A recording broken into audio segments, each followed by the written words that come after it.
cold open question for Friday, January 12th, Brendon Kleen. Eric Spoelstra, Heat head coach, I think Heat lifer, we can project it out at this point, as long as anyone's a lifer in anything in sports anymore, just got locked up for a long time and a lot of money by the Miami Heat. So I ask you this. How many other coaches in the league would you feel comfortable just committing to long-term, all in with the money to right now if you were going to turn your franchise over to them? It is not a long list. I think my answer is either 0 or 1. On top of Spo. I think Eric Spoelstra is that much better than the rest of his counterparts. I think that he has proven more than almost anybody else has proven over various conceptuals of this team and constructs of this team. The only other guy, Chris, that I could think of was Ty Lue. Ty Lue is the only other NBA coach that I think has the pedigree and who I respect as a tactician and a leader enough that I would even consider this type of thing. But he certainly hasn't proven as much as Spo either. But I could only get to 1, which was Lue.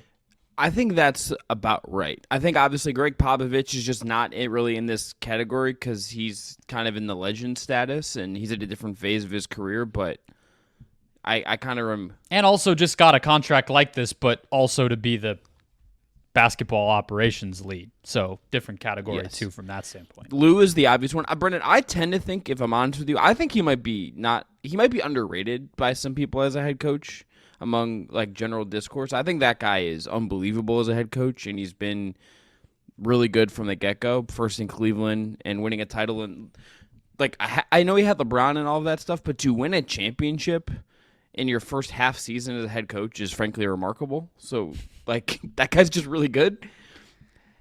The only other one that came to mind. And no, I think Ty Lue.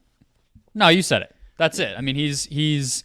If you listen to anybody else around the league, if you listen to coaches who are playing him in a playoff series, if you talk to players, he has the respect, I think, internally. But yeah, maybe not at the national level. But I was going to ask if you remember why that the Lakers didn't want him. Do you remember that? You know, that episode? Lakers have done some really funny stuff.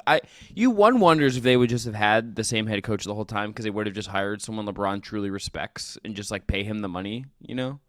And then they want to go get PPP. Would have been smart. The only other name that came to mind for me, and it's a little complicated because I think the job he's doing this year and some of the warts with him I think have come up, but I do think he's a really good coach who's obviously won a lot, is Steve Kerr.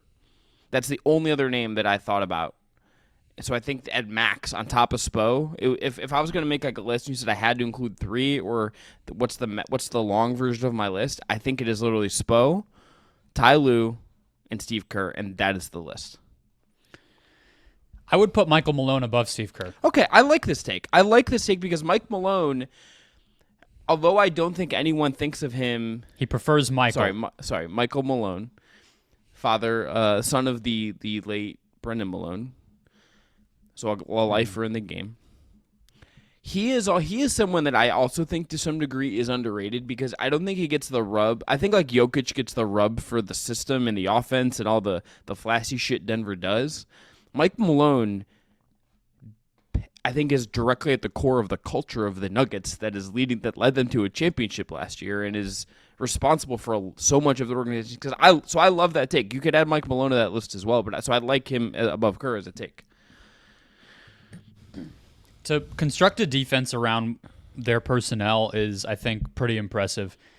And they're well coached and they execute at a high level on defense because one thing that they have to do because of the limitations of Nikola Jokic is scheme and vary their scheme and execute it moment to moment, zone, hedging, dropping, whatever in the pick and roll all the time, different stuff, and they do it really well.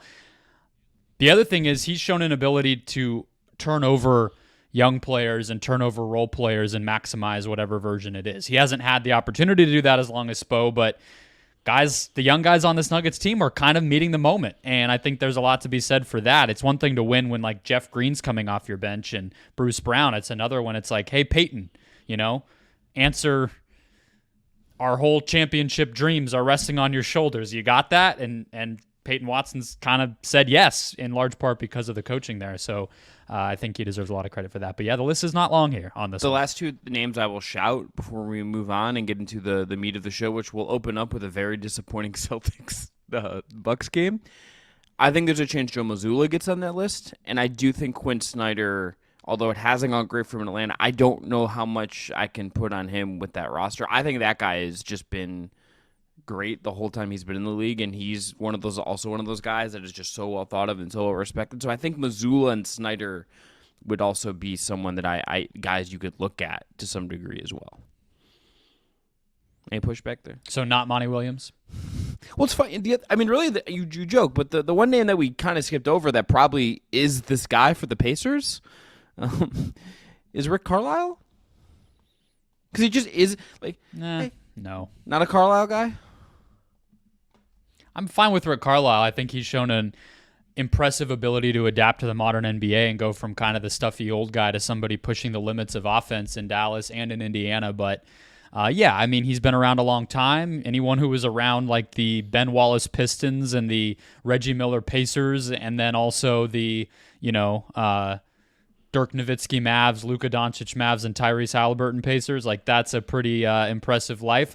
Who am I to cast aspersions on that? But no, I don't think he belongs in the upper tier of NBA coaches. I think Joe Mazzulla doesn't either. We got to give it a time. And also, as we break down this game, it's a rough day to make that case, I think, for either one of us. I said potential to get there. I didn't say I felt it. I said, yeah, no, I know. Yeah. All right, we're gonna. I think if we're saying potential, I'd put Mark Daigneault up there. That's a great take. I mean, you could. I think Daigneault and Will Hardy would be like both guys you could talk me into just being like long-term awesome successes. Absolutely. Which I love. It's a whole other episode, but I love from the beginning those kind of markets going for that kind of coach. Even I know it's based on where the roster is at, but those are really innovative hires in a lot of ways. I think other teams that go through similar things could learn something from. All right, coming up on today's show. Celtics-Bucks. We're going to talk Elena Delle possible exit from the Mystics. We're going to talk Kawhi Leonard. We're going to talk Victor Wembanyama. We're going to do waving the flag on the Magic and the Kings. Let's dive into the Just Basketball Show. Welcome in to the Just Basketball Show. I am Chris Manning. That is my guy, your friend and mine, Brendon Kleen. If you haven't already, please subscribe on your podcast platform of choice. 5-star reviews only. Hit subscribe on our YouTube channel. Hit the notification bell for all future episodes, episode breakouts, everything we're going to do at YouTube for the Just Basketball Show. Before we get into Celtics-Bucks, we're going to talk about Thrive Fantasy. Thrive Fantasy is one of our great partners, and they are a player prop DFS platform where you can pick more or less on your favorite players across multiple sports, including the NBA and the NFL. Sign up today with our code JUSTBASKETBALL, and Thrive will match your first deposit up to $250. Myself, our guy Colby Olson are doing during the week videos in partnership with Thrive Fantasy over on our TikTok, over under prop picks for the NBA. Coming into Thursday night slated games, had a record of 37-23 on those picks, up near 62%. It's pretty good. Follow along, tap in. We're posting those on TikTok, on our Instagram. So come in, check them out, and again, use that code JustBasketball at Thrive Fantasy for an amazing first deposit match. So Brendon, Celtics-Bucks, a game that we planned our recording around because we're like, all right, the first game was great. It's two of the powerhouses in the East. Let's see how the Bucks match up against Boston, who we have as the only team in the East as an inner-ring title favorite right now. Wasn't a game. Wasn't ever really competitive. The Bucks come out hot from the beginning. They come out aggressive. They come out direct. I thought looked as good as we've seen them all year, at least from when I've seen them. And then the Celtics open the second half by just sitting all of their players and waving the white flag. A bummer. I mean, straight up, just no way around it. A bummer for this to be a Thursday night big-time game and us get nothing out of it. A huge bummer. I just got a text from a friend as you were doing our wonderful intro that I believe dispatched live as we're recording this inside the NBA went away from the game. Holy crap. They just turned it off. It will not be televised today because of how bad it has been. I don't know if that's permanent or if that was just like, hey, let's do a cut-in to remind people Shaq and Chuck are still around and you want to keep that TV on, but That's how bad it was. And, there's a lot of discourse already on the internet about the schedule and everything else. And that, to me, is boring. So we won't spend any time breaking that down. But I also think it's a little bit of an excuse for Boston, right? I mean, this is a team that I think rightly, for most of this season, I made the case that I would take them over the field recently at this exact moment. And I think they've earned that. But a night like this, you should be schedule proof. You should be at least competitive, right? I'm not saying win. I'm not saying win by 20, but I'm saying, hey, don't lose by 40. And they could get no penetration to the basket tonight. They seemingly had nothing in the tank in terms of containing Damian Lillard or Giannis in transition or any of the things that they needed to do to win. And that type of effort, that type of performance is embarrassing no matter what the schedule says, no matter what the context might be. Yes, they're on the road, whatever you want to say. It should never be this ugly. And then to bench your starters is just a real kind of cherry on top of a disgusting, shitty cake. So I think it's pretty embarrassing. But, I think the next time these teams square off, it won't be this bad. I'm not trying to paint a picture of something extreme, but it was a bummer. And I think a lot of fans were looking forward to this one. Try to see what you can do in the second half. I don't know. Why not? I mean, it's basketball. It's the NBA. It's what you're paid to do. I straight up been just disappointed that I wanted to watch as much as possible something highly, highly competitive between two of the best teams in the league, two of the teams that we want to see in a real place come the Eastern Conference playoffs. I wanted to see where the Bucks at this current moment stand against a team that has been, I think, by far the best team in the East for this entire season. That is what you watch regular season basketball to do, is to this is how I view regular season basketball, I guess. You want to see the best games you possibly can. You want to learn as much as you can and take away as much as you can and analyze as much as you possibly can and try to project it out for the season and the games that matter the most, that have the most stock in them. And this is just a game you could, like, if you're looking at data sets, if you're looking at like any sort of analysis between the Celtics and the Bucks for this year, you have to take this out, and whether it's the film, whether it's the numbers, whatever combination of those things you want to use, you kind of just have to like chuck this out and take nothing from it. Like, there's nothing you can take from this and say, I learned. Mean, do you think so? I feel like, as much as it was ugly, and obviously it was like, a quarter and a half of even competitive basketball, I also do think that the Bucks reminding us that they can do this defensively, sure, even against a team whose legs were kind of dead, is something. I think a lot of the early part of this game just came down to the Boston creators, whether that was, it felt like a lot of Drew Holiday and not enough Tatum, but whoever had the ball, those guys couldn't make a good possession out of any time down the court, it felt like. Whereas Damian Lillard felt like he could do that whenever he wanted. And to me, it just sort of feels like that might be a little bit of a shape of what this type of a series could look like down the line. And to me, on the Milwaukee side, a little bit of clarity of maybe what the best version of this offense looks like as they continue to figure things out, which is probably in the half court, Damian Lillard as the clear-cut number one option. So I feel like we learned something. I just wish it would have been 4 quarters of learning instead of like 1.5. Yeah, I think you're a little more correct than me in this case. I think if you look at what the Bucks did as far as their attitude and as far as coming out aggressive, you could tell they at least showed up for this game, that they deeply cared about this game in a real way. And I think that does speak to what they did, but also just what that group is made of. And I don't think we should have ever doubted that, considering we know what Giannis is about, we know what Dame is about. But just on a competitive level, Bobby Portis, who was like the leading scorer at the time we were recording this, and was super aggressive in this game.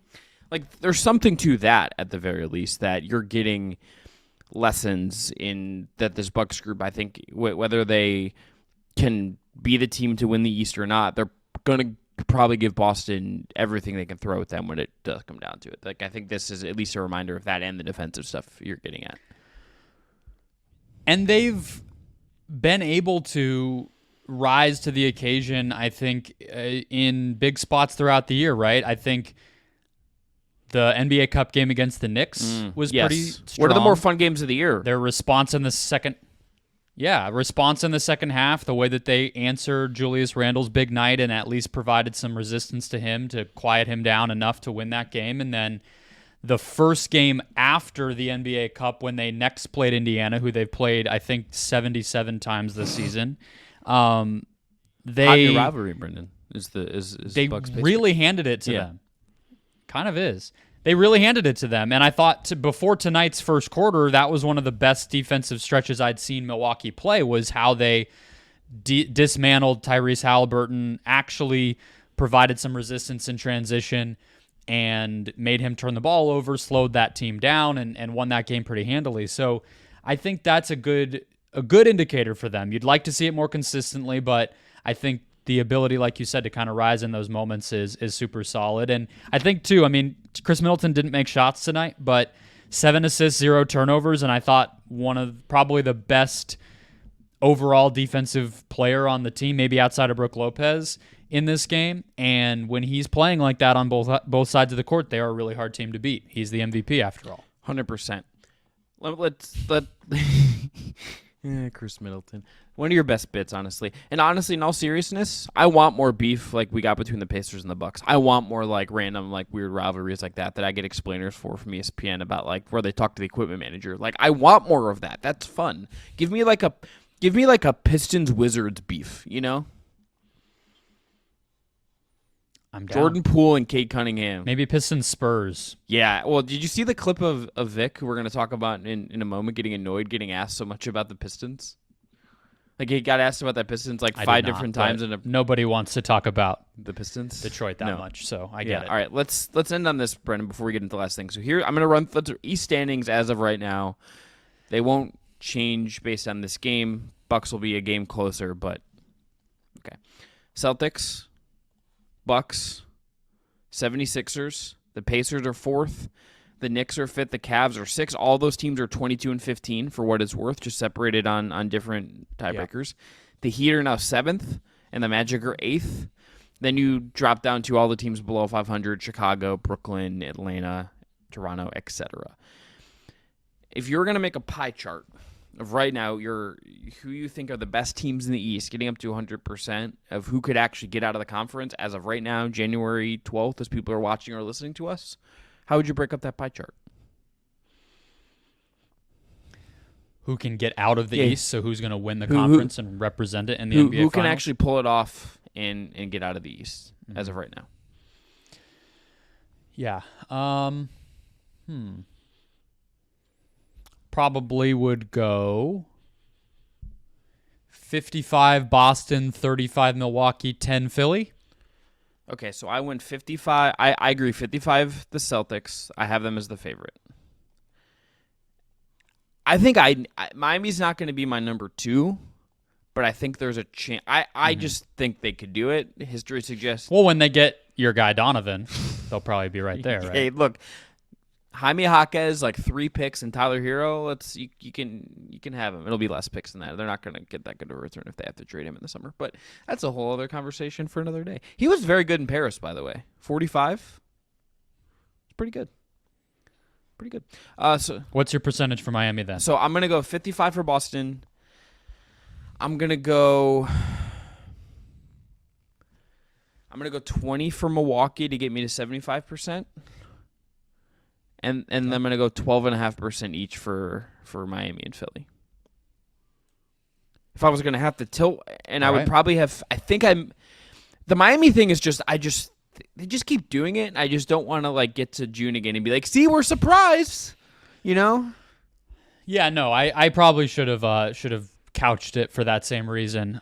We have waving the flag every week or roughly every week, Chris. Do we need to do cutting the pie? Is that No, that's a bad segment. Next segment? I'll come up with a better graph that would be like maybe more fun. You know, or do you have like what's your go-to dessert? Are you like an ice cream guy? Like what's your dessert of choice? I like cake, but cake's not like you don't really get to order that at restaurants. It's kind of a childish dish. I don't think cake's I'm a fan. I don't think cake's childish. Why do you think it's childish? Who hurt you? Well, you don't go to like a, nice steakhouse and they're like, all right, here's a vanilla cake. It's like pie or, like a cheesecake maybe or something nice. Yeah, they're not like, hey, here's. We don't need to cut the cake either, I don't think. I think we can maybe, get a little more creative. Yeah. But I think that's where I would have it. I think Boston still is way up there, and that's not because of the schedule or whatever else. I did want to button up the TNT thing. Yeah. They did go away from the game. They're currently broadcasting Knicks Mavs. Hell yeah. Gotta get the hey. And people are wondering if there's any video footage of this game. What happens? It's just going to be on NBA.com and like the archives, like the stats website. Yeah, it's just been scrubbed. Yeah, basically. The Knicks, they're killing it in 2024. Every time I go on Instagram, I get graphics about how good the Knicks are since they got OG. So should I put the Knicks at 1% in my chart? I don't think so, but they are pretty good. OG's sure, probably not. All right, let's next get into Victor Wembanyama. Want to tell you first too about our friends at Homage, the ultra comfortable specialty apparel company where you can get vintage inspired designs. They have NBA and WNBA licenses that pay homage to the greatest stories, traditions, and figures across sports, music, and pop culture. Use our link below. Make your purchase. Support the Just Basketball Show. They sent us a bunch of stuff when we started partnering with them. Brennan got this amazing, I believe, Grand Canyon t-shirt. We got this same great Jimmy Butler t-shirt with the lasso. And the moment they're back in stock, I am ordering the Starter X Homage Browns jacket collab. I think Brendan might need to get a matching Arizona Cardinals one so he can be Homage jacket brothers. But use our link below, support the show. Let's talk about Victor Wembanyama.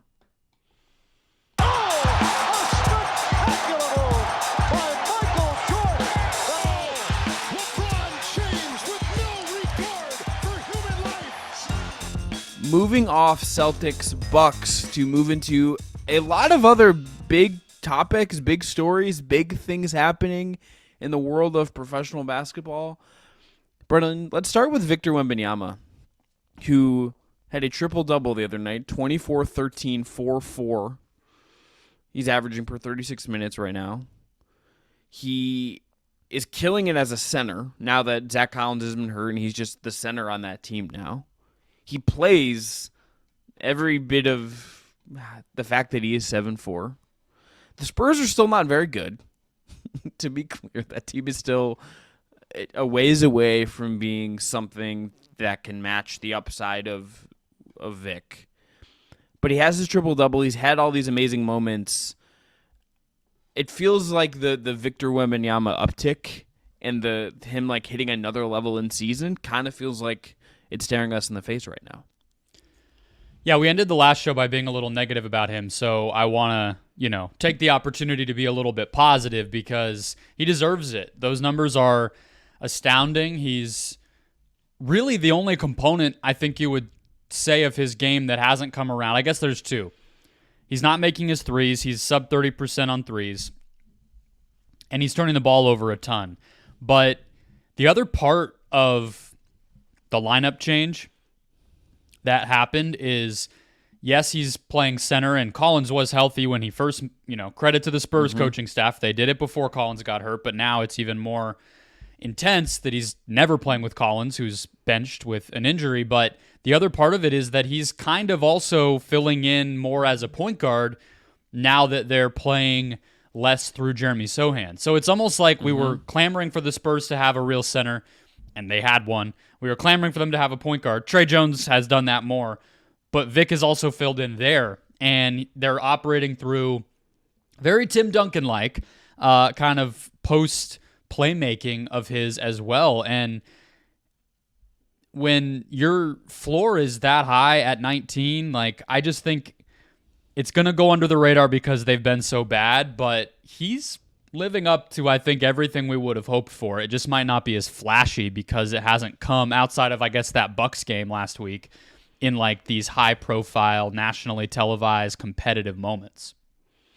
Yeah, and I think that's somewhat just a product of the fact that his team isn't very good, right? If he was on a team that was just more, I think, thought of within the day-to-day, who's going to win the title, who are the best teams, whose stock is up, who's down, they're kind of and it's not his fault, but they've kind of they're somewhat of an afterthought within the big structure of the NBA just because of the quality of the team. Like that is just kind of. But that's true for most rookies, right? And he's still kind of slipped. I mean, I think obviously we can acknowledge the Spurs are just not a sexy team, but I mean, they're gonna start winning soon, and I think that will all come. But just as a player, like developmentally, this guy is exactly where you would want him to be. And I threw the stat in here in our notes that Trey Jones, Devin Vassell, Jeremy Sohan, Victor Wembanyama, which is 4/5 of their current starting lineup. That fifth guy has kind of been a revolving door. Keldon Johnson has started at times. Malachi Branham has started at times.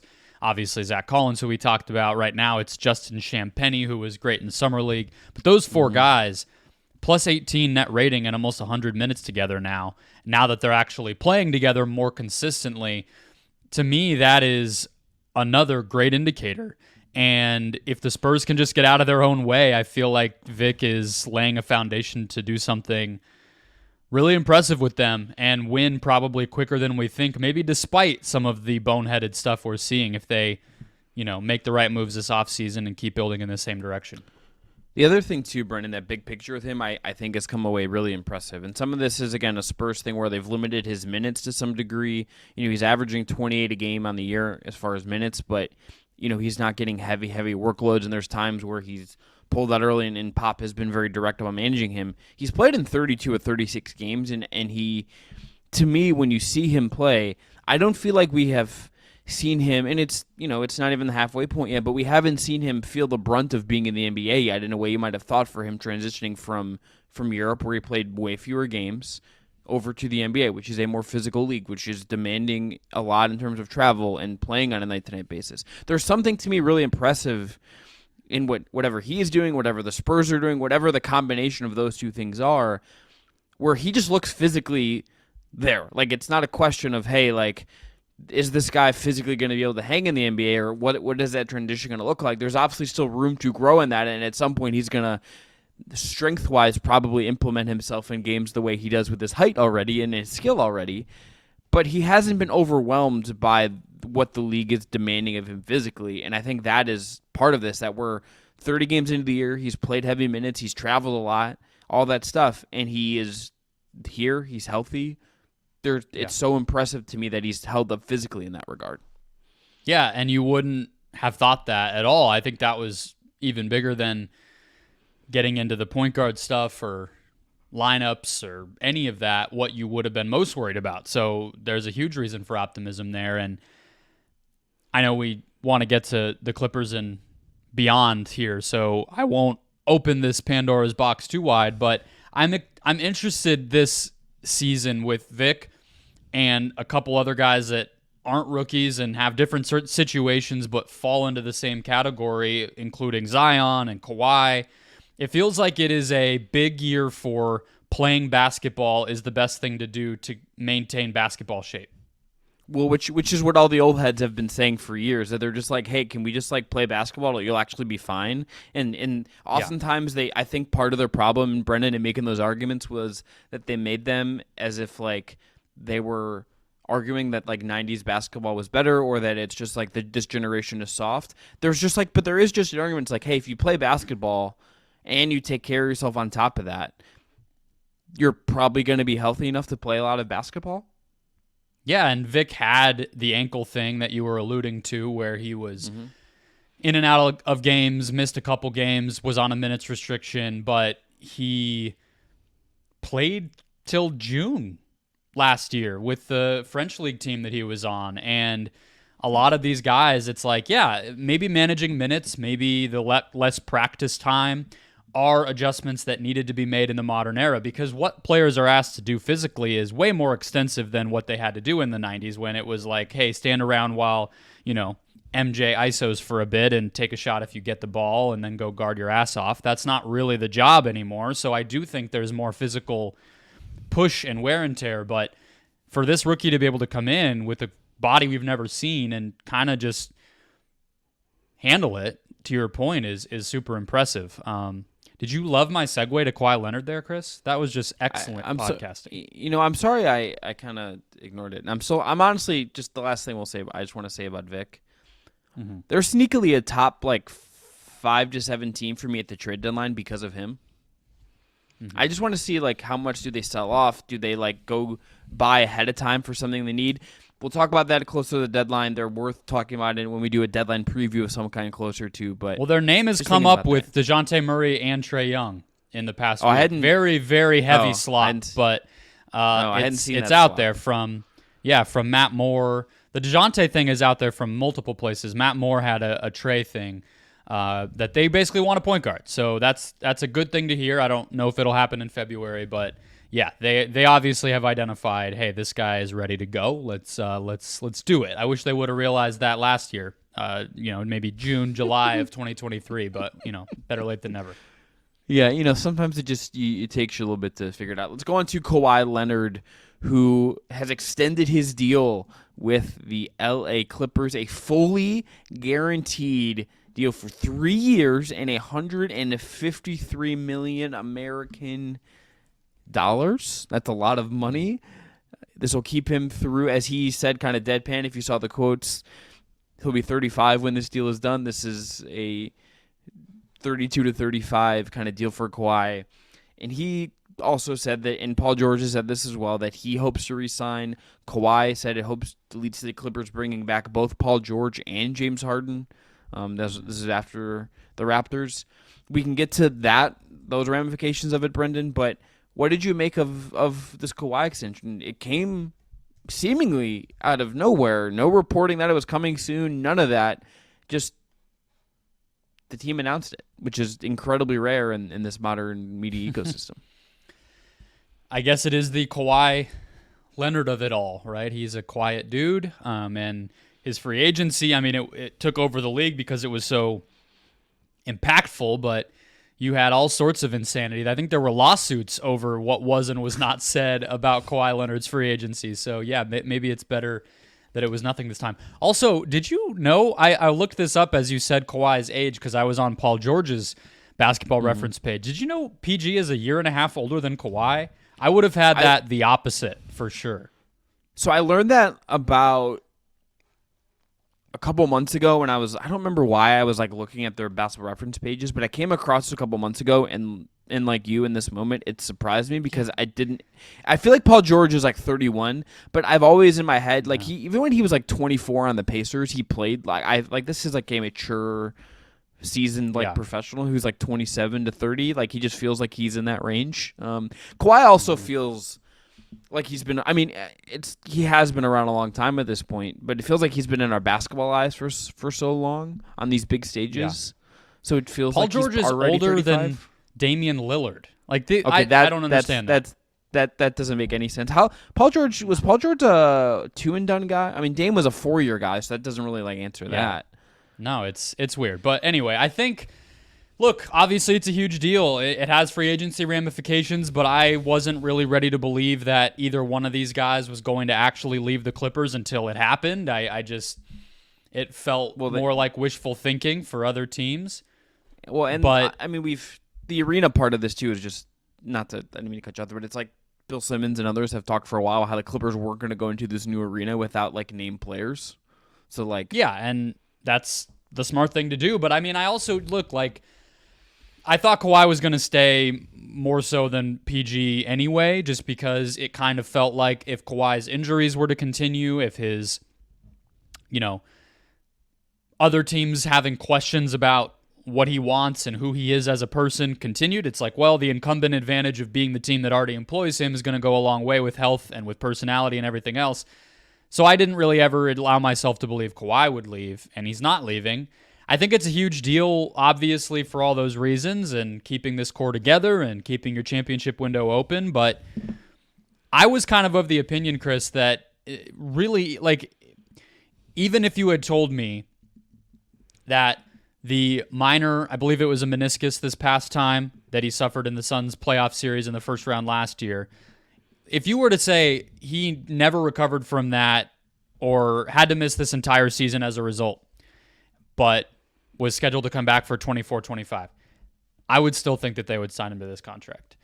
I just sort of wanted to really see them play hardball and hear a lot more in the way of leaks and negativity about this whole situation before I was worried about it at all. So I guess in my head, I'm less surprised seeing it, even though obviously the nature of no reporting made it a little more surprising, and I definitely kind of gasped like everybody else. They need to do this. He's the only relevant player that has ever chosen to stay here outside of Blake Griffin. Ever. He's the most talented player in franchise history. You keep this guy no matter what it takes. And it's the same reason the Warriors were going to retain Kevin Durant after his injury and everything else. You don't let these guys go. 100%.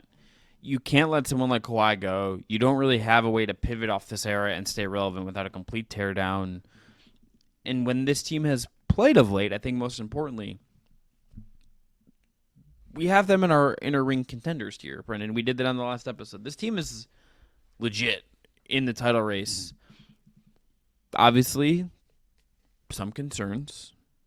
And keeping Kawhi healthy for not just now, but the duration of the steal is going to be the biggest indicator of its success or its failure. But this team is 4th in net rating this year, 5th in offense, they're 8th in defense, and they have a bottom 5 or 6. They should have nearly 3 wins more than they do based on how good their net rating is, and they're 24-13. This is just a straight up really, really good basketball team that has everything you could want, and they're getting buy-in from everyone. Ty Lue's doing all the right stuff. They have some moves to still make. And Brendan, the other thing I really like about this, and I think makes a good business to me, is that I like that they're not doing, and maybe this is because it's Ballmer and they have the money and all of that. Maybe there's some factors here that I think do make this possible pragmatically that it would in other markets or in other organizations. But I like that they're just saying, you know what, we went down this path. Let's see it out. Let's actually see this out. Because one way or the other, yes, you could let them go for business reasons, but basketball-wise, you're actually going to get to see this era out, it feels like, to some degree. You're going to actually get some finality about this Kawhi, Paul George, throw in Harden into that mix as far as this Clippers era. That's, as a fan of basketball and a fan of just actually getting to see things play out, that to me is a really cool thing. Obviously, some risks. I guess I would ask you this: are there risks to you if they lock in Paul George next and then they figure out something with Harden? What kind of risks do you see any risks or significant downsides if they ultimately do lock in this trio, not just Kawhi? Of course. I mean, we all know the injury possibilities. It's a lot nicer to. Beyond injuries. Yeah, I mean, it's a lot. Well, I mean, what beyond injuries are there? I mean, James Harden melting down, but they can't extend him at all. They have to sign him to a new contract because he chose to opt into this deal. You might remember that whole saga. So,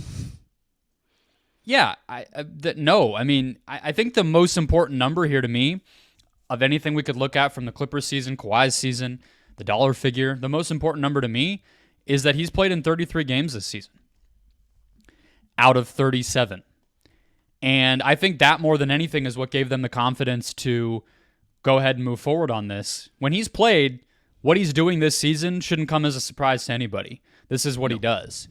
But the fact that he's playing, the fact that he hasn't had any setbacks, and the fact that I think even from an interpersonal standpoint, as much as we just joked about how little we ever are really going to know about this guy, I think you heard enough around, people who would know that it was tenuous between them as recently as last year with you remember how they were running Kawhi's minutes last year?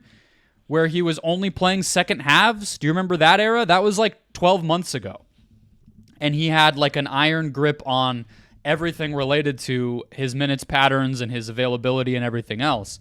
So solving and getting on the same page, whatever was going on with that, and developing the right amount of trust to get him to play and then get him to commit to wanting to be here and all that stuff is the most important thing. But yeah, I mean, would you like to be re-signing, in his prime superstar like you just traded for? Yes, but I think to your point, it's seeing an era through, but it's also when you make the trade for Paul George in the summer of 2019 and you get Kawhi at the same time, you don't do that for 4 years of it. You do that for the rest of their careers if you can make that happen. Yeah, you ride it out. You try to win a title with them. You have a great coach. You have an owner that is willing to spend money. I'm all for this. I am all for what they're going to do here. I hope to God we get a chance to see this team make a playoff run. I kind of don't as a team in the Western Conference, as a fan of a team in the Western Conference. I'd prefer not to see it, but... Okay, but like maybe like Suns Clippers second round, and you get to cover 7 awesome basketball games. No, I'm all for it. I think too. Look, they deserve a healthy run because I talk about the Suns. They got the upper hand, the lucky hand of 2 years where the Clippers injury luck struck at the wrong time, and they were able to beat the Clippers twice as a result. I don't think that happens based on these two teams playing each other twice in the past week and the Clippers resoundingly winning both. I don't think the Suns want that matchup again. And I don't think anybody does. There's really not a Western Conference team that's like, yeah, we own the Clippers. That doesn't exist. So if this team's healthy, I think the league should kind of watch out. Yeah, I mean, this is like a team that can press Denver. This is the team that has the personnel to attack Denver in a way that's really specific. This is a team, Brendan, that like on paper matches up well with the Celtics. How many teams can say on paper they match up well with the Celtics? It's a very short list, and the Clippers are at the top of it, to me. Yeah.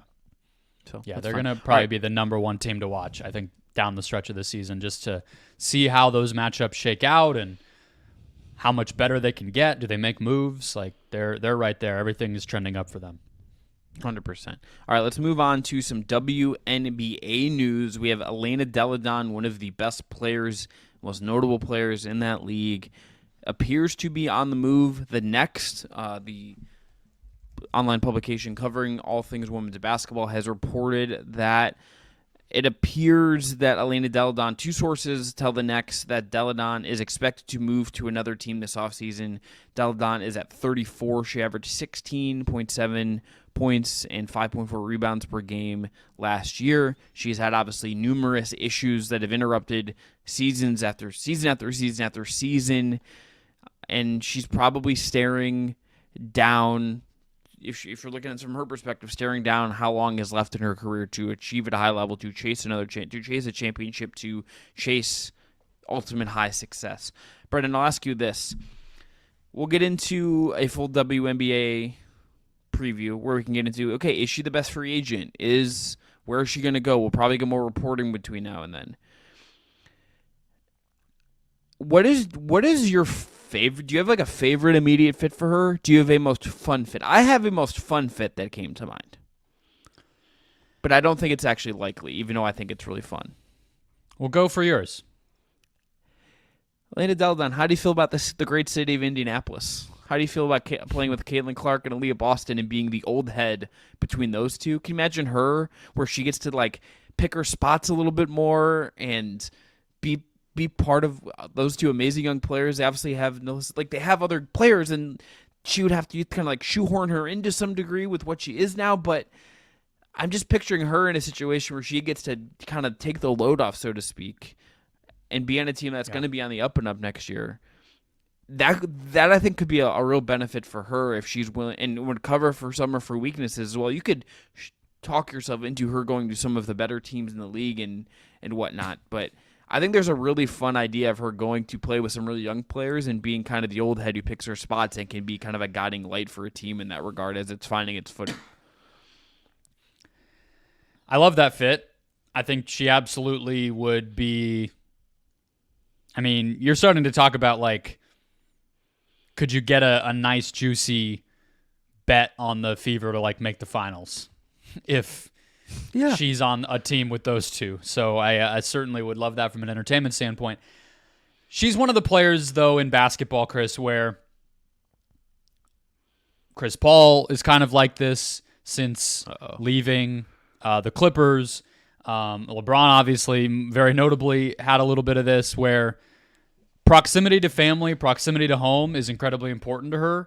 This is a player who has never gone overseas, in large part because she is wants to be close to the Northeast, where her family was. She went to the University of Delaware instead of UConn because even that difference in distance mattered, right? So obviously Washington is not directly next to that, but it's close. I don't know if that means she would never go anywhere else because, again, as you also pointed out, she's 33 and she has won one title, but she's good enough to contribute to another. And going somewhere just because it's nearby at the expense of winning a championship probably doesn't make sense because then, well, stay with Washington, right? That's kind of where they are. Also, because the WNBA doesn't have a lot of teams, what is nearby is not exactly like loaded, It's like... Well, but it goes to the Connecticut Sun would be where my mind goes. Okay. They could use her. Yeah. Big time. They just have never quite had enough offense, and Tiffany Hayes, who was kind of their wing scorer, just retired. So, circle them. Maybe there's some world in which, with Jonquel Jones, a free agent, that Delle goes to the Liberty. Think that's a little far-fetched. I don't think it's a perfect fit. I think they really need Jones, as we saw time and again last year. The fit of that would be... It would be must-watch in terms of the offensive scoring power on most nights. They would be blitzing teams around the league, but I would think they'd be less likely to be the aces in that hypothetical scenario. Like they're already going to be underdogs next year. Everyone's going to be chasing Las Vegas. That isn't the gear they would need, I would think. I like the Sun idea. That to me is probably the most practical one in terms of geography and actually her getting to contend for something. Yeah, and then you quickly get to what have WNBA stars valued the most in free agency time and again recently in the past few years? Going somewhere where they can be part of the best organizations. The split between the teams that spend and the teams that don't is getting wider and wider. And so I think of a team like the Seattle Storm, who have a great ownership group, are building a practice facility, are the only show in town from a basketball standpoint, and have a great fan base. The Sparks, they want to kind of turn things around. It feels like they're on a better path, but, with both of those, or the Phoenix Mercury, who, have an owner who wants to make waves, and associate head coach Christy Tolliver, who was on this team last year and many before it and won the championship with Elena Delle.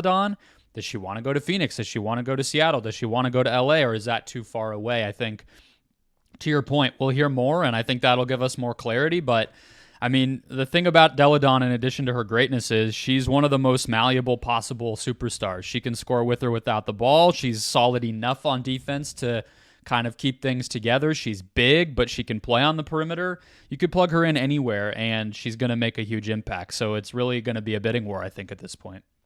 100%. Well, the other part of this is, too, where does this leave the Mystics? One of the more stable WNBA organizations. Right, but it's with Natasha Cloud leaving as well. This is going to mark a new era for them, and that in itself is fascinating. It puts another team in the rebuild category, maybe a year too late for them to really get in on it being an easier process, let's say. But, the WNBA does it. We have seen more draft trades. Maybe there's something funky to come here. And we don't know if everybody's going to be in the draft still, right? So, yeah. We got to see what those look like. But, yeah, one suggestion would be for Ted Leonsis to put the team in the arena that he wants to build in Virginia for the Wizards. That'd be nice. Guy who runs the organization should probably have its best interests in mind, and having them play in a nice new arena rather than finding some bullshit place to put them would be smart. Just my 2 cents. Yeah, I'm not a billionaire, so I don't know all that stuff. Oh, wait, he's not either. That's why he's so poor and, cheap with all this stuff. So, we'll see what he does. Salute. All right, let's go into our usually weekly, but it's been a little bit, segment, Waving the Flag, where we look at 2 teams we've waving our flag on this entire season. That's obviously the Orlando Magic and the Sacramento Kings. Brendan, let's start. We'll go east to west. Let's start with the Orlando Magic. This week, we're just going to geek out about Paolo Banchero, because Paolo Banchero is having a really, really breakout season. And I want to frame it this way, Brendan. I was just in thinking about him and thinking about where this NBA season is going and thinking about where that Magic team is going. He is really high up on my list of guys I want to see in the playoffs this year, because I cannot wait to see how it stretches him, how it pushes him, how he adapts to it, what he goes through. He's having this year where his usage is super high. His assist percentage went up. His turnovers, as you would expect, went up a little bit, but if you look at his turnover percentage for what he is, it's only gone up like a little bit on a usage rate. It's not even been a 1-to-1 thing. His usage ratio is better than it was as a rookie, and he's developed into a 3-level scorer. This guy feels like the complete offensive package. The next step for him is going to get to be put through the ringer in the playoffs and see where he goes and see how he translates in that regard. Certainly, I think still room for him to improve in certain areas. I think particularly at the rim, considering his size, you would expect him to be a little better than 60% at the rim and kind of up his efficiency in that way. But how do you feel about that? Is this someone where you're with like me, you want to see how he goes in the playoffs, see how that translates, and see kind of what that brings out of him at this point in his career, very, very young career? Yeah, to me, he's kind of the Anthony Edwards of this year's postseason, right? He's the guy that is going to get his first crack at what we expect to be a potential championship type ceiling with him as one of the lead guys on a great team. And that does bring something, brings high highs and low lows. Even Ant, who we both believe in, he's not like he's averaged 40 every night, every postseason game, right? He's a high turnover guy as well and gets kind of lost in the flow. I know Ant has had more than just one of those. He hasn't gotten out of the first round yet, but I think Paolo's in for something similar. What is funny to me looking at sort of his statistical profile a little bit like you were, and you mentioned the number, it's almost like the thing that Paolo needs to get better at is what we already expect that he will eventually be great at, which is getting to the basket and finishing. Mm-hmm. It's like, that's sort of, it's kind of right there. It's low-hanging fruit almost, just with his physical profile, how hard we know he plays, and how unstoppable he looks at times when he does play that way. It's like, well, yeah, I mean, he's only getting to the basket a little more than a third of the time, and he's finishing at, as you said, at a 60% clip. But when he does attempt shots around there, he tends to get fouled. So it's kind of like if he can develop the strength and footwork and core strength and balance to just get into those tight windows and finish through contact, I'm not really sure how you stop this guy. And the passing and the playmaking and the cleaning up the turnovers, that's just going to come, I think, from reps. We see younger players deal with that all the time. We just mentioned it with Ant, but that feels like kind of the only missing ingredient if this shooting increase this season from deep is real. We're already talking about a pretty fully formed offensive player, and he will be, 22 heading into next season. It's pretty crazy what's kind of sitting on the table for him right now. This is also just a guy that I think some of this stuff, if I'm making an argument for them being buyers at the deadline and for the sake of him, and just in that specific vein, Brendan, I could see a world where they just go get a competent, I don't need them to go get an all-star point guard. I don't need them to get someone who's going to be their long-term answer. I don't think that player is even really on the market for them right now. But imagine if they just got someone who is better at setting the table for him and maybe just gets him easier looks times, organizes him better. A lot of the times I feel like he goes awry when this team just gets dysfunctional and this team ends up being a little bit all over the place in a way that means he's freelancing. That means he's driving into contested shots at the rim. You get a real just bad pull-up jumpers.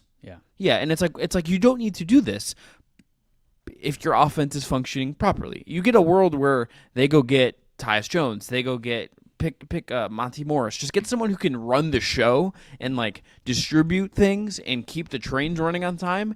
You're probably getting just a little bit of an uptick in efficiency for Paolo that could make a big difference. Again, I think that's a long-term roster question for them, and how much does Franz fill that? How much does Paolo himself kind of grow into that kind of creator for others to kind of be the structure himself to some degree? That's obviously a big test for any young creator, and it will tell us about where his ceiling is ultimately. But I think that's just the thing for him. If I kind of want to bring the best out of him right now, I want that kind of guy on this Magic team.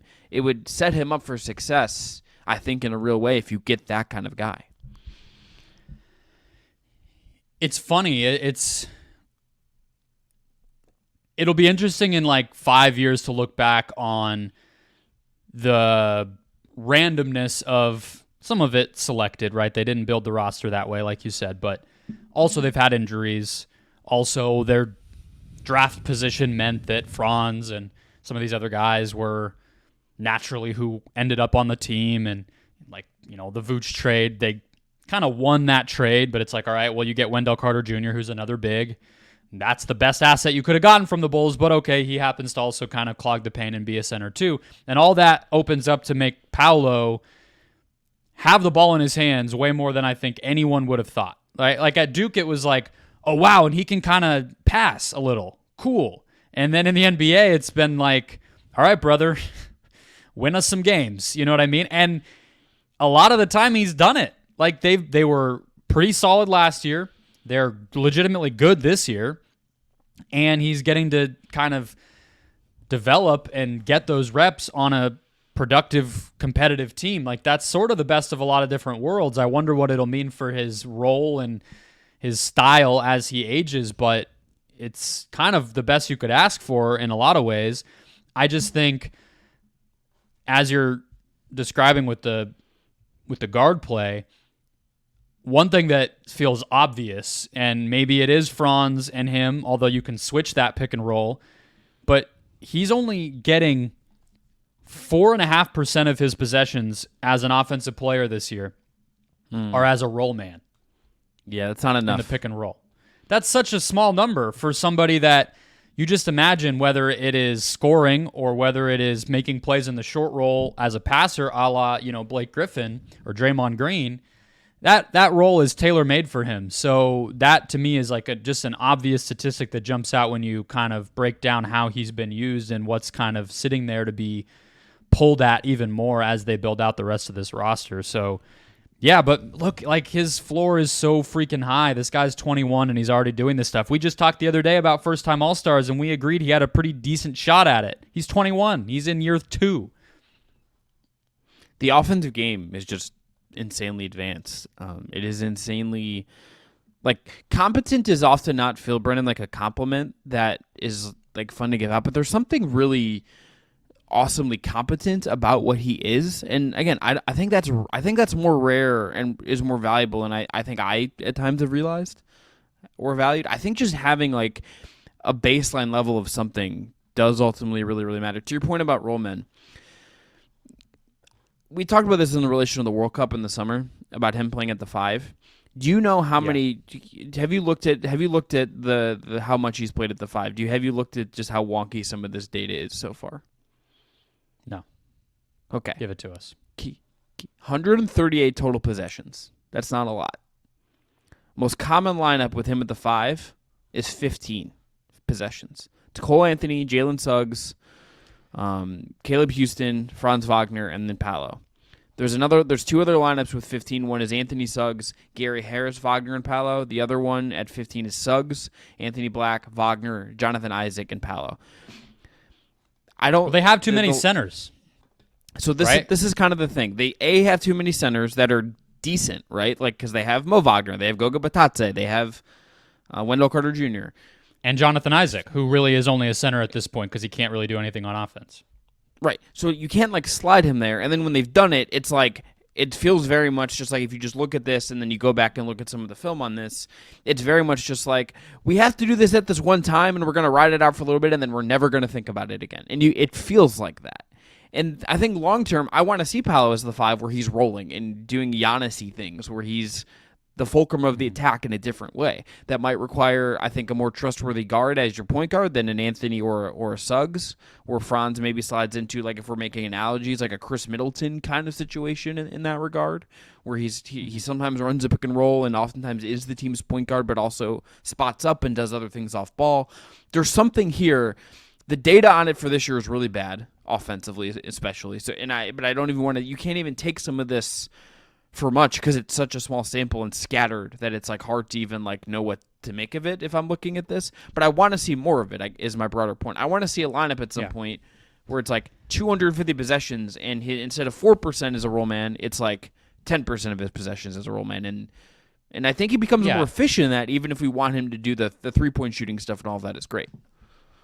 I think it's going to be like one of the weapons on his tool belt, right? I think we're probably getting past an era where you want that to be like a constant look for you, because size is king right now in the league. And yes, they have a lot of centers, but what they don't have is a lot of big forwards. He's kind of the only one. Franz is not really that as a defensive player.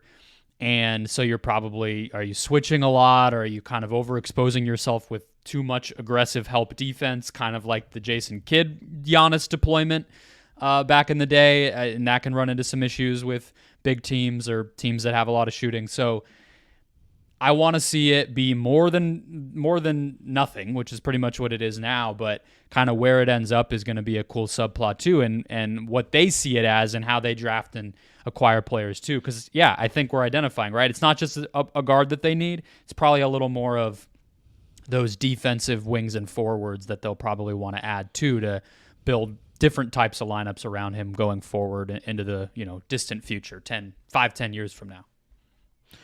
Last thing on Paolo before we get to the Sacramento Kings.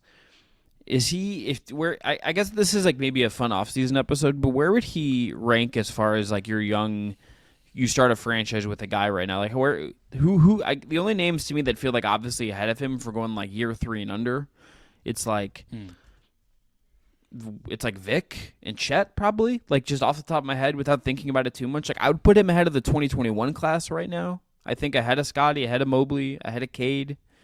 Obviously, I think he's ahead of his class. Yeah, I would have him ahead of Sengun.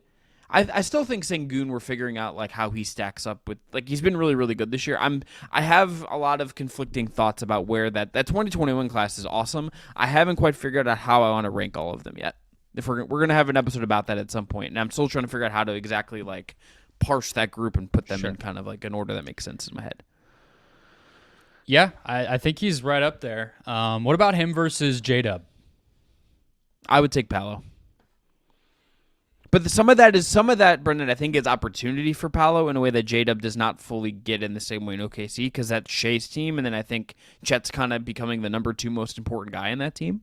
And Paolo is the most important guy in Orlando. As good as Franz is, I think that's Paolo's team. Yeah, it's a fascinating question, but he's definitely up there, and what he's doing in year 2 at age 21 is really something else. And you think about the fact that, by the time he's hitting his prime, I'm realizing that with a lot of guys, I feel like as we settle into an era where guys are so good right away, like Luka Doncic is 25. Yeah. What the he's fuck? He's not in his prime yet. And it feels like we're already at the point of the life cycle with him. And I wrote an article like this where it's like, come on, brother, you got to give us more. He's 25. Yeah. And just so many of these guys are like that. So when Jason you really think Tatum about it that way, it's like, Jason go 19. for it. You got it. He's 19. Yeah. Yeah, okay. All right, yes. And look, like by the time Paolo's hitting his prime and the way we think of it, we're talking 5 years from now, 6 years from now, and he's already this good. So yeah, a lot left to watch from him, and he'll be in our conversations, on our minds as hoops fans, I think, for a long time. Let's get him to Paris too. Want him on the Olympic team. I just want him there for the experience. That'd be good for him, I think. If there's like a token young guy that doesn't get to play but gets to like be around all the players in their prime, I want it to be Paolo. Paolo or Chet. For sure. Chet also could have a role. I could talk myself into Chet having a role to help the Americans win the Olympics, but we'll get to that come June when they're playing in Paris. Sacramento Kings, let's get to you now. Brendan, this team is right now about even in point differential, so I'll ask you this as an open-ended question. Where are they right now, considering they were negative point differential in the year for a little bit? Their numbers over the last 2 weeks have been a little bit more positive than that, but overall trends have them as just kind of fine. So where do you have the Kings right now as we exist? Yeah, they're in an interesting spot. I think the game where they got blown out by the Pelicans did that to the Warriors too on Wednesday night. CJ McCollum is shooting his ass off right now. Herb Jones looks like freaking Klay Thompson half the nights that you watch that team, and they just feel like they're kind of hitting their stride. So I wouldn't, and that probably hurt their point differential and a lot of that stuff when you lose by 30 plus. So I wouldn't panic about that one. I think the fact that you've seen Sabonis have to score more lately, to me, is always a bad sign. It's like when Jokic has to score a lot, right? It's like, okay, if it's the second or third round of the playoffs, yes, use your huge unguardable 7-footer to score. But what he is on that team is it's lead playmaker. The same thing can be said for Sabonis. So when he's having to score 25, 30 points and take a lot of shots, that's not great. They're obviously at least one move from being anything close to a title contender. We've had the argument about whether they can even be that with Sabonis. I think that can be a little reductive, but it's lingering. And so what I would say is, on the whole, if I'm looking at the season, I think the fact that Fox has evolved into legitimately at least kind of a 1B, if not a legitimate 1A, as an offensive guy on a great team, is a huge victory. That he took another leap after last year's leap is probably the single most important thing about their team, even if we still have concerns. And again, with that Pelicans game, Herb Jones just put him in jail. I'm not worried about De'Aaron Fox. Beyond that, it's like, okay, well, then what's the rest of your team look like? And kind of feels like a situation where everybody, to me, besides him, Murray, and Sabonis, is probably going to be available in the next month. And they might be kind of where I expected them to be in the standings, but how long is that tenable? How long is that okay? Do you want to push forward beyond that? Seems like everything we've heard is they do. So I'm excited to see, but I think any negativity, it's kind of like they're still 23-14. They're kind of right where we would have thought, I think, heading into the season. I'm right there with you with all of that. I think that they are the team in the West, at least, that I think is at the is best representing the philosophical debate you can have with basketball teams that aren't in the glamour markets, I think, more than anywhere else. Or what does a team like this owe itself to think about its future and long-term success and sustainability of some kind versus maximizing the right now? When Fox is doing what he's doing and you have Sabonis in his prime and Murray's on the upswing and you have assets to play with and the cost of your basketball team is not so prohibitive that it's going to cost you in a big significant way going forward. They're at that inflection point right now. I think there's obviously like another world, Brendan, in the summer where we're in a different spot with them where they could have gotten something above what they ended up doing, which is bringing back Harrison Barnes and some other kind of moves on the fringe. They didn't make any of those big moves. But then I look at the Siakam trade stuff, and that fell apart. Siakam, the reporting from Sam Amick is that he just, for now, wasn't going to re-sign there. And I fully understand if I'm Monty McNair and I'm that brain trust wondering, are we really a team that can give up real stuff that's kind of our one trade chip and then have that guy just walk? That's a really hard place for them to exist. I'm fully sympathetic to that. At the same time, and probably colors why maybe they didn't end up getting a free agent, right? Yes. We can all decide somebody fits with the Kings, but they have to want to go to the Kings. 100%. We're in a world, Brendan, where I think it's becoming more apparent than ever to some degree that there are markets guys want to be in and there are markets that guys don't want to be in, and they only are happy to go to some of these other markets when they have no other choice / they aren't good enough to demand their way to certain places. There's a class of really good NBA players that probably want to be in certain places, but probably aren't good enough to demand heaven and earth and move heaven and earth and get to exactly where they want to go. That's kind of that's not totally fair to some of these teams in other markets. I don't think it's fair to like bash these teams like Sacramento. I think Cleveland's in this. Well, because look, like the thing about it is that when Sacramento has been able to get people in the door, either by drafting De'Aaron Fox, even by drafting Tyrese Halliburton, he's had nothing but good things to say. Yeah. Drafting Keegan Murray or trading for Domantas Sabonis, they've turned guys. Loved it. They've identified the right types of personalities, and the people who have come and been part of this turnaround, by all accounts, are thrilled with it. So, like, I guess it's kind of hypocritical for me to sit here and be negative about their summer when I think they're going to be overpaying Sabonis. That is what it is. But with the Barnes thing and even the smart trade for Herter 2 summers ago and all that stuff, and then also be the guy who's constantly calling it a trades and extensions league, it's like, well, they extended people and they set themselves up for trades. So they're probably doing it right, even if it just feels like they should be a little more aggressive. Maybe now's the time that we see them do that.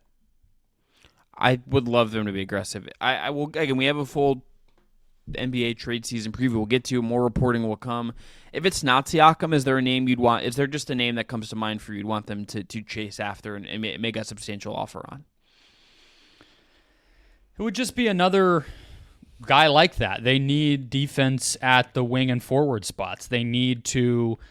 I think Fox is a fine point of attack defender. I see a lot of Kings fans defending him as a defender a lot online. But the reality is he's a one-position defender, even if he's good at doing that, So you want a big... And Malik Monk is not defensively somebody you want to put on the court with him too often, and they had to do that a lot against Golden State last year. So, can you pry somebody from one of these wing-heavy teams like the Pelicans or the Clippers or even the Rockets? And that might not be the huge upgrade for the future, but it might make you more competitive this season. And I think the Kings can win a playoff series. I think they can win a playoff series as is. But they could definitely win a playoff series if they were to get, I don't know, it's not the sexiest name, but like a Jayshawn Tate, or if they got like a Robert Covington, if he shook loose from the Clippers, if they made a move, or, do they go get DeAndre Hunter from Atlanta? I think even a starting caliber player would go a long way for them. Been thinking about Jeremy Grant a little bit for them, just as hey, this is a good player on a long-term contract, and you just get that player, and you don't have to worry about him walking. Not exactly the defensive thing I think you want, but I think the offensive upside would be really great. And if he's defending the second best guy and Keegan Murray is getting the best guy, that to me kind of works. But then are you also risking stunting Keegan in some way? Because I'm also thinking about Keegan in this, because he's obviously a little bit younger than your best two guys as of right now. But there's a chance he's the best guy in the team in 3 years, right? Like that seems not implausible, even if he, we don't think of him as necessarily like the bluest of the blue chip guys, but that guy's going to be awesome, even if he's already 23. But if he's 26 and their best guy, that wouldn't shock me if that's the world you could end up in. And are you costing him something if you go get Jeremy Grant, who's going to eat up his shot attempts, eat up his on-ball reps and all that? I would have loved, I think that's all sound logic, I would have loved Patrick Williams if the Bulls had really torn it down, but it doesn't feel like that's happening. Like that. But kind of like an athletic, low usage kind of wing. I also wouldn't hate if they made a call to the Wizards about Denny Avdia. I like that Again, call to the Wizards more than the Kuzma stopper call. Yeah, Kuzma at this point, he would eat into. I think he's too similar to Keegan Murray. Would be my thing with Kuzma at this point. Now that we've seen Murray take another leap, or take a leap, I think that ship has sailed. But Denny Avdia, it's like, again, maybe not quite the defensive force as like some sort of turnover-creating athlete, but his contract goes down, so he's pretty affordable, and he's taken a nice step forward this year to where I think he's playable on a good team, which I wouldn't have said before. So, yeah, they have options, but I think they should try to come away with, even if it's one of those lower-level Torrey Craig, Jayshawn Tate types, something at that wing spot, because they do not have enough right now. Yes, we're going to end there for this episode of the Just Basketball Show. Back to you next week with more of Waving the Flag. We'll get the slop of the week. All kinds of great stuff and more coming for you down the pipeline. Please subscribe, rate, review if you have not already. Thanks again to our whole production team on the back end. Enjoy the weekend. Enjoy the hoops. Talk to you next time.